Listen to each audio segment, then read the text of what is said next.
날마다 주님과 함께 주일은 한국 루터란 아워에서 보내드리고 있습니다. 오늘 말씀의 중앙 루터교회 최주훈 목사입니다. 하나님 아버지와 우리 주 예수 그리스도로부터 오는 은혜와 평강이 여러분 모두에게 함께 하시기를 바랍니다. 오늘 복음서 말씀인 누가복음 4장은 매우 흥미로운 이야기를 우리에게 전해줍니다. 예수님이 대중 앞에 처음으로 모습을 드러내신 장면이기도 하죠. 게다가 오늘 함께 나누는 이 짧은 본문은 예수님께서 앞으로 살아가실 모든 인생의 길, 그리고 인생의 모든 과제를 요약하고 또 예언하는 그런 본문이라고 할 수가 있습니다. 오늘 이야기는 나사렛에서 시작을 합니다. 이 나사렛은 예수님이 자라나면서 문화, 그리고 전통, 그리고 종교적 관습을 몸에 익힌 예수님의 고향이지요. 안식일이 되면 사람들이 그 관습에 따라서 회당에 모이게 됩니다. 그리고 예수님도 그 관습에 따라서 회당에서 안식일을 지키게 됩니다. 오늘 말씀을 보면 예수님의 회당에 들어가서 성서 봉독 순서를 맡았던 것 같아요. 그러면서 예수님께서 이사야 선지자의 글을 읽게 됩니다. 예수님이 처음부터 아주 작정하고 이 이사야 선지자의 글을 읽어야겠다 작정한 것인지 아니면 회당장이 부탁을 해서 어쩌다 이 구절을 읽은 건지는 사실 정확하지는 않습니다. 당시 성경이라고 하는 것은 이 두루마리 형태로 되어 있었는데요, 봉독자가 자기 마음대로 읽는 게 아니라 회당장이 전해주는 그 두루마리를 받아서 펼쳐서 읽는 것이 보통이었기 때문이죠. 이런 걸 고려를 해서 오늘 말씀을 다시 읽어보면 회당장이 예수님에게 이사야서가 담겨있는 두루마리를 건네줬고 예수님이 그것을 펼친 다음에 오늘 이 본문을 읽었다고 할 수가 있습니다. 여하튼 그거는 그리 중요한 문제는 아닙니다. 여하튼 예수님이 이 구절을 읽었다라고 하는 것이 훨씬 더 중요하죠. 우리가 그 구절을 함께 좀 다시 한번 읽어보려고 합니다. 누가복음 4장 18절 19절 말씀 찾아서 같이 한 목소리로 읽어보도록 하겠습니다. 같이 읽어보도록 하죠. 주의 성령이 내게 임하셨으니 이는 가난한 자에게 복음을 전하게 하시려고 내게 기름을 부으시고 나를 보내사 포로된 자에게 자유를, 눈먼 자에게 다시 보게 함을 전파하며 눌린 자를 자유롭게 하고 주의 은혜의 해를 전파하게 하려 하심이라 하였더라. 아멘. 이 구절은 앞서 말씀드린 바와 같이 예수님의 소명을 요약한 본문입니다. 그런데 사실은 이 구절보다도 제가 이 말씀을 묵상하면서 더 인상이 깊었던 것은 그 다음에 나오는 구절인데요, 성경을 덮은 다음에 이어지는 예수님의 말씀이 아주 짤막한 말씀이 나옵니다. 어떻게 보면 아주 짧은 설교라고도 할 수가 있는데, 예수님께서 성경을 덮고 자리에 앉아 사람들이 다 예수님을 쳐다봐요. 뭐라도 이야기하기를 기다렸던 것 같습니다. 잠시 정적이 흘렀을지도 모를 일이에요. 그런 다음에 하신 말씀이 누가복음 4장 21절 말씀인데요, 이렇게 되어 있습니다. 이 글이 오늘 너희 귀에 응하였느니라. 다른 말로 하면 이사야의 이 말씀이 오늘 여기 모여있는 여러분 모두에게 성취가 되었습니다 라고 하는 말씀입니다. 아주 짧은 설교예요. 한 줄짜리 설교인데요, 종교학자 마틴 루터가 그런 말을 하더라고요. 긴 설교는 사람들의 영혼을 혼미하게 만든다. 그래서 짧은 설교는 우울한 교인도 춤추게 만드는 기쁨의 선물이다 라고 그렇게 이야기를 합니다만, 그렇다면 예수님의 이 설교도 이렇게 짧기 때문에 그 당시 회중들 다 기뻐했을까라고 하는 질문을 우리가 던질 수가 있는데요, 이어지는 말씀을 읽어보면 예수님의 이 짧은 설교에 사람들이 단순히 기뻐한 게 아니라고 하는 것을 확인할 수 있습니다. 매우 격렬하고 예민하게 사람들이 반응을 다양하게 하는데요, 어떤 사람은 그 설교를 듣고 참 은혜롭구나, 또 어떤 사람은 놀라워하고, 또 어떤 사람은 의심하고, 또 어떤 사람은 분노합니다. 그 내용이 22절 이하에서 나오는데요, 이런 말도 들려요. 아니 저거 요셉의 아들 아니야 라고 합니다. 무슨 뜻이에요? 절대 좋은 말로 들리지는 않지요. 사람들이 이렇게 말하고 있는 것은 저 예수를 내가 옛날부터 알고 있었는데 저런 말을 할 사람이 아니야. 출생부터 생각해보면 저 사람 사생 아니었어? 아비 없이 자란 놈 아니야? 목수 자식이라 배운 것도 없는데 뭘 그리 안다고 저렇게 까불고 저 앞에 서 있어. 이렇게 생각하는 것이죠. 나중에 이런 사람들의 그 경멸과 불신앙이 예수님을 낭떠러지로 몰고 가서 살해하게 된다라고 하는 것을 오늘 본문에서 우리는 읽게 됩니다. 예수님의 이 짧은 설교가 사람들을 자극한 것만큼은 아주 분명한데, 도대체 이 짧은 설교 속에 무슨 뜻이 있길래 이래도 격렬하게 사람들이 반응했을까요? 이어진 말씀을 한번 보도록 하죠. 이어지는 말씀 23절 이하에 보면 예수님이 거기 모인 사람들의 생각을 아주 섬뜩할 정도로 간파하고 있다는 걸 누가복음은 우리에게 소개를 하고 있어요. 예수님이 뭐라고 하냐면 속담 하나를 말씀을 하세요. 의사면 저 자신부터 고칠 줄 알아야지 라고 하는 속담을 이야기합니다. 그러면서 하는 이야기가, 사람들이 그 속담을 이야기하면서 나를 향해서 이런 말을 하더군 하는 게 뭐냐면, 가버나움에서 행했던 일을 고향에서도 행해야지 라고 그렇게 사람들이 말하더라 그러면서 예수님께서 말씀을 해주십니다. 이거 사실은 사람들이, 거기 모여있던 사람들이 속으로 궁시렁거리던 소리잖아요. 지금 사람들이 원하고 있는 것은 하나님의 말씀이 아니라, 하나님의 말씀을 전하는 선지자가 아니라 가버나움에서 일어났던 일들, 예수님이 가버나움에서 행했던 일들이 이런 것인데요. 오병이어의 사건으로 빵을 만들어내고 병자들을 고치고 또 귀신을 쫓고 했던 일들, 다시 말해서 나에게 지금 이득이 되는 기적과 치유를 보여달라라고 하는 것이 사람들의 속마음입니다. 이 말을 또 뒤집어 놓으면 어떤 말이 되냐면, 그런 일 안 할 거면 그 앞에서 말하지 말고 그냥 내려와. 당신 나하고 아무런 상관이 없어 라고 하는 말입니다. 이게 바로 회당에서 지금 웅성거리고 있던 사람들의 속마음인데요. 이것을 또 한마디로 줄이면 이렇게 될 수 있어요. 나는 예수 못 믿어 라고 하는 말입니다.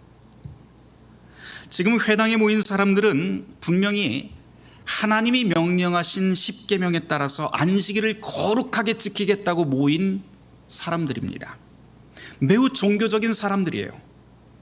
그런데 이 사람들이 정작 속으로 바라고 있는 것은 하나님의 말씀이 아니라 단순히 기적, 치유, 이런 것들, 나에게 이득이 되는 것들만 지금 사람들은 바라고 그 자리에 앉아 있습니다. 문제는 이게 2000년 전 나사렛 회당만의 일이 아니라 바로 오늘 우리의 문제라는 데 있습니다. 치유와 기적만 바라는 사람들을 향해서 예수님이 말씀을 이어가죠. 24절 말씀입니다. 내가 진실로 너희에게 이르노니 선지자가 고향에서는 환영을 받는 자가 없느니라. 이 말씀을 쭉 읽다 보면 예수님이 서운해서 이런 말 하셨을까라고 하는 생각도 들어요. 그렇죠? 그런데 그 다음 구절을 계속 읽어보면 그렇지 않았구나라고 하는 것도 또 우리가 확인하게 됩니다. 보세요. 그 다음 구절에 예수님께서 엘리야와 엘리사의 이야기를, 두 가지 이야기를 들려주시죠. 엘리야가 3년 반 동안 흉년이 들었는데 그때 시돈 땅에서 사렙다 과부에게 기적을 베푼 이야기를 들려주고요. 또 그 다음 이어지는 말씀이 선지자 엘리사가 수리아 사람 나아만의 나병을 치료해 준 일을 들려줍니다. 근데 왜 하필 예수님이 이 두 가지 이야기를 콕 집어서 이야기했을까라고 하는 생각을 우리가 여기서 던질 수가 있는데요.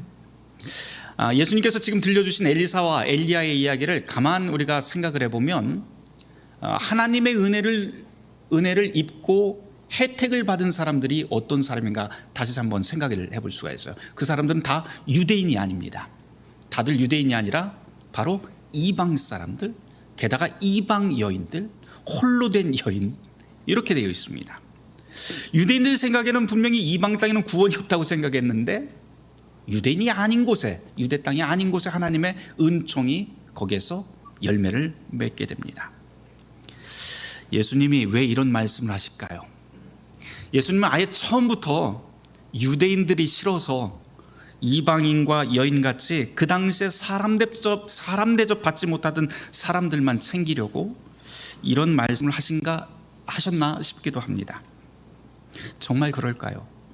다시 본문을 보려고 합니다. 25절 말씀입니다. 거기 다시 읽어보면 이런 말씀이 있어요. 흉년이 들었는데 이스라엘에도 많은 과부가 있었다라고 하고요, 27절에서는 많은 나병 환자가 이스라엘에도 있었다라고 분명히 말합니다. 그런데 유독 이방 땅의 두 사람만 치료를 받고 기적을 입게 됩니다. 이유는 무엇일까요? 언뜻 잘못 생각하면 하나님은 이방인만 좋아하시는 분이다 이렇게 생각할 수 있지만 그게 아닙니다. 여기서 예수님께서 강조하고 있는 점은 이스라엘에 선지자가 있음에도 불구하고 선지자의 도움을 받지 못한 수많은 과부와 나병 환자가 있었다라고 하는데 중심이 있습니다. 도움받아야 될 사람은 유대든 이방 땅이든 천지에 가득하다는 말씀이죠. 그런데 왜 유독 이스라엘 사람들은 이런 하나님의 손길을 체험하지 못했을까요? 이게 바로 우리가 던져야 될 질문입니다. 사실 예수님은 이에 대해서 아무런 말씀을 해주지 않습니다. 그런데 놀라운 것은요, 예수님께서 이 두 가지의 예만 말씀을 하셨는데 갑자기 회당에 있던 사람들이 불끈 일어나서 예수님을 붙잡고 낭떠러지로 데리고 갑니다. 분노한 상태로. 그 뜻은 무엇일까요? 여기에 회당에 있었던 사람들은 예수님이 지금 무슨 말씀을 하는지 그 의미를 정확하게 알았다라고 하는 뜻이 됩니다. 무슨 뜻이에요? 예수님의 속마음은 뭐냐면요, 선지자가 있었음에도 불구하고 하나님의 말씀이 있었음에도 불구하고 너희가 하나님 말씀을 믿지 않았잖아 라고 하는 거예요. 불신앙 때문에 그런 기적과 하나님의 은혜를 체험하지 못했잖아 라고 하는 말입니다. 전국을 찔렸죠, 유대인들이. 그 회당 안에 있었던 사람들이 전국을 찔리자 분노하면서 예수님을 붙잡고 멱살을 붙잡고 낭떠러지로 데려가서 죽이려고 합니다. 사람들은 늘 자기에게 도움이 되는 하나님, 내 인생 성공을 위해서, 나를 위해서 일하는 하나님을 기대합니다. 내가 조정할 수 있는 하나님, 내 기대와 내 손 안에서 내가 움직일 수 있는 그런 하나님을 기대합니다. 만일 그런 하나님이 아니라면, 내 인생 계획에서 사용될 수 없는 하나님이라고 하는 소리를 듣는다면 하나님의 말씀은 늘 자기 인생에서 소외되고 곁길로 밀어버립니다. 예수님께서 3년 후에 성문 밖 골고다 언덕으로 쫓겨난 것도 그래서 그리 놀라운 일이 아닙니다. 예수님의 십자가 사건은 이미 이 나사렛 회당에서부터 예고가 됩니다. 29절 30절을 한번 보세요. 예수님은 사람들에 끌려서 낭떠러지에 서게 되고 사람들이 밀쳐서 죽이려고 합니다. 그런데 이 절체절명의 순간에 예수님은 저항하지도 않고 소리 지르지도 않습니다. 오히려 놀라운 사실은 누가복음이 뭐라고 우리에게 소개를 하고 있냐면 그들 가운데로 지나가셨다라고 그렇게 말씀을 합니다. 예수님은 그런 상황, 죽음의 위협이 있는 그런 상황 가운데서도, 그리고 고향 사람들이 자신을 알아주지 않고 또 배신하는 그 상황 한가운데서도 그런 일쯤 아무것도 아니야 라고 하면서 그 한가운데를 걸어가십니다. 예수님이 이렇게 죽음의 위협과 죽음 한가운데로 묵묵히 지나가는 이유는 주님이 갖고 있는, 하나님이 주신 하나님의 소명 때문에 그렇죠. 이 소명을 예수님은 앞서 이사야의 말씀을 통해 선언을 이미 했습니다. 18절 19절 말씀으로 다시 한번 돌아가 보도록 하죠. 여기 보면 성령이 임한 사람이 가난한 자, 포로된 자, 그리고 눈먼 자에게 가야 된다라고 그렇게 말씀을 하십니다. 이 구절을 오늘 우리식으로 좀 바꿔 읽어야 돼요. 여기서 가난하다라고 하는 말은 단순히 경제적으로 가난하다, 물질이 없다 그런 뜻이 아닙니다. 당시 예수님 이 시기의 1세기 이 상황에서 가난하다고 하는 것은 소위 우리식으로 말하자면 학력, 성별, 가족 배경, 종교적 순결, 직업, 경제 등등 사람이 살아가는 데 필요한 사람이 살아가는 데 필요한 모든 것과 다 연결이 됩니다. 그게 없다라고 하는 거예요. 정상적인 삶이 불가능하다고 하는 그런 뜻입니다. 예수님은 어떤 이유에서든 모든 인간은 하나님의 백성으로서 보호받고 존중받아야 된다라고 하는 말씀을 바로 이 구절을 통해서 우리에게 소개합니다. 혹시라도 주류 사회에서 밀려난 사람, 설 자리를 잃은 사람이 있다면 바로 그 사람을 위해서 예수님께서 뭐라고 하시냐면 내 옆에 네 자리 있어, 내 옆에 바로 여기에 네 자리가 있어 라고 말씀을 하시는 것이 가난한 자에게, 가난한 자를 향한 하나님의 기쁜 소식이 됩니다. 바로 그 일을 성령 받은 예수님께서 하시는 일이고, 또한 성령 받은 우리가 해야 될 일이 바로 이런 일이고요, 교회가 해야 할 일이 바로 이런 일입니다. 우리 교회로 말하자면 공동금고 같은 그런 것들이 바로 그런 일을 하자고 우리가 힘을 모은 거잖아요. 그렇죠? 그 다음에 나오는 말씀, 포로된 자와 눈먼 자에게 자유가 주어진다고 하는 말씀이 있는데요, 이 말씀은 여기서 조금 더 한 발 더 나아갑니다. 이 말씀은 죄로부터 용서와 자유를 주겠다라고 하는 복된 약속입니다. 예수님은 그분 자신이 죄를 용서하는 구세주라고 하는 것을 우리는 다 믿고 있습니다. 그분이 죄를 풀어서 용서하고 자유를 준다고 하는 이 선언은 단순히 영적인 세계에서만 이야기될 수 있는 그런 성질의 것이 아닙니다. 예수님께서 죄에서 우리를 자유케 하고 용서하신다라고 하는 것은 필연적으로 우리가 살아가고 있는 이 사회 속에서도 그 열매가 맺히게끔 되어 있어요. 다른 말로 하자면 이런 말이 될 거예요. 우리가 살고 있는 이 사회에 악하고 불의한 책의 끈을 끊어버리겠다라고 하는 하나님의 선언이 바로 이것입니다. 예를 들어서 최근에 이런 일이 있었죠. 광주에서 건축 중이던 아파트가 갑자기 확 무너져 내렸습니다. 여러분들 뉴스로 다 보셨을 거예요. 그것뿐만 아니고 먹거리 가지고 장난치는 기업들 이야기 우리들 뉴스를 통해서 종종 듣습니다. 불의한 돈을 여기저기 쑤셔 넣어가면서 권력과 한통속이 되어가는 사람들, 그 이야기들 다 우리가 매번 듣고 있습니다. 이 모든 것들의 공통점이 하나 있는데요, 뭐냐면 걸리지 않고 돈만 챙길 수 있다면, 걸리지 않고 돈만 된다면 무엇이든 하겠다라고 하는 겁니다. 이게 바로 우리 사회 속에 뿌리 내린 악마적 속성입니다. 그것뿐이 아니죠. 요즘 대선 후보들과 그 주변 이야기들을 들어보면 도대체 이게 정의, 양심 이런 게 있나 싶을 정도이고요, 초등학생들도 중요하게 생각하는 의리, 예의 같은 것도 보이지를 않습니다. 그저 관심은 정권 잡기에 혈안이 되어 있어요. 그런데 이런 일이 유독 오늘만의 일이 아니라는 데 문제가 있죠. 어제 오늘 일이 아니잖아요. 예수님은 이사야의 말씀을 통해서 우리가 살아가고 있는 이 세계 속에 뿌리 내리고 있는 이 악마적인 속성이 통하지 않는 그런 세계를 만들겠다라고 선언하십니다. 누구를 통해서요? 예수님 자신을 통해서, 그리고 성령 받은 사람들, 바로 저와 여러분을 통해서 그 나라를 만들어가겠다고 말씀하십니다. 그러면서 예수님이 마지막에 인용하신 말씀이 19절 말씀인데요, 거기에 보면 주의 은혜의 해를 전파하겠다라고 하는 말씀이 나옵니다. 이 주의 은혜의 해라고 하는 것을 우리가 조금 더 익숙한 단어로 표현을 하면 희년입니다. 이게 희년. 이사야의 말씀은 이 희년에 대한 설명이 자세하게 나오는데요, 거기 읽어보면 희년이 되면 이런 일이 생긴대요.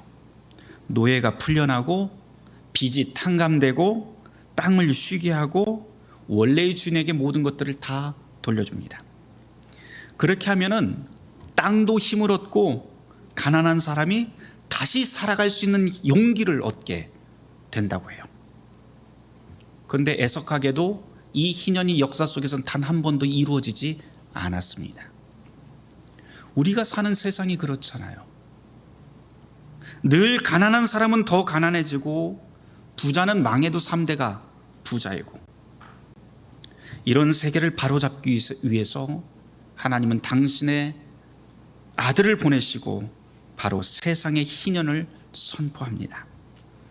선지자와 예수님이 선포한 이 희년의 세계엔 필요한 것들을 제대로 공급받지 못하는 사람, 발 디딘 바닥이 위태로운 사람들, 기댈 곳이 없는 사람, 삶의 권리를 빼앗긴 사람, 있는 그대로 평가받지 못하는 억울한 사람, 그리고 자신의 목소리를 빼앗긴 사람, 병 때문에 어려운 생활을 계속해서 나가야 되는 사람, 존중받지 못하는 사람, 반드시 가야 할 곳을 가지 못하는 사람, 반드시 봐야 할 것을 못 보는 사람 등등, 이런 사람들이 원래의 자리로 회복되고 모든 사람이 삶의 권리와 기쁨을 되찾는 그때, 그리고 더불어서 우리가 모두 다 더불어서 서로에게 기대고 마음 편히 살 수 있는 그 세상이 바로 주님이 선포하는 희년이고 하나님 나라입니다.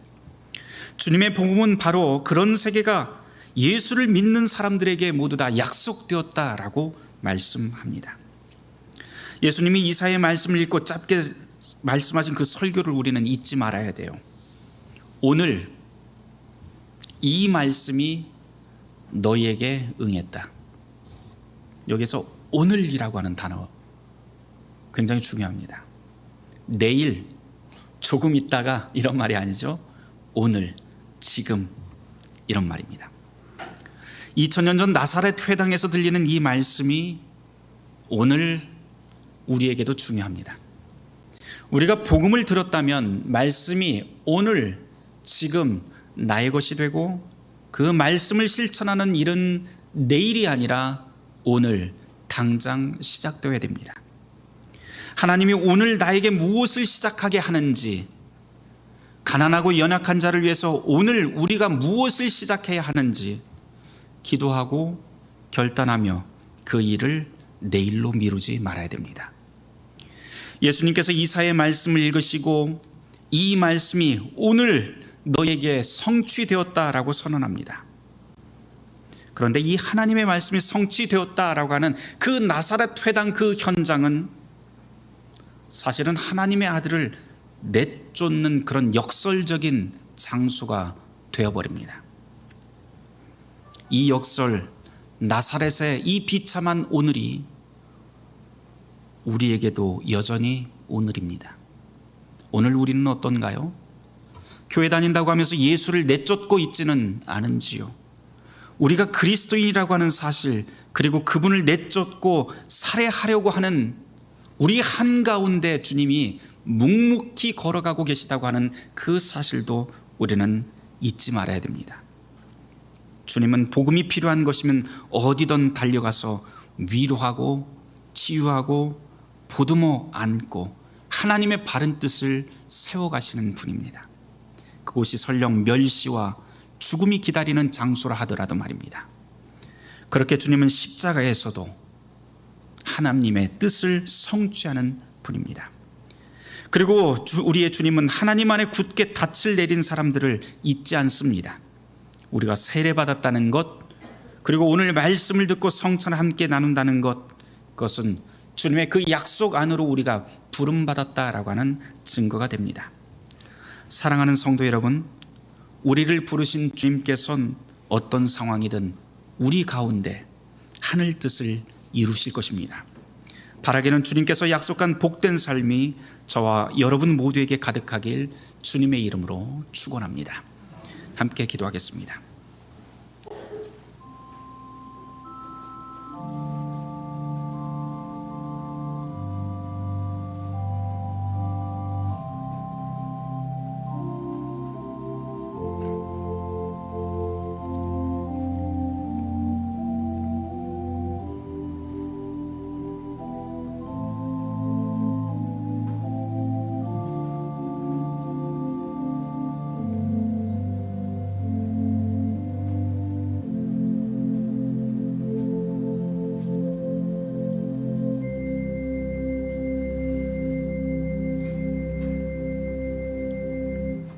주님, 당신의 뜻이 하늘에서 이루어진 것 같이 이 척박한 우리의 삶의 자리에서도 이루어지게 하옵소서.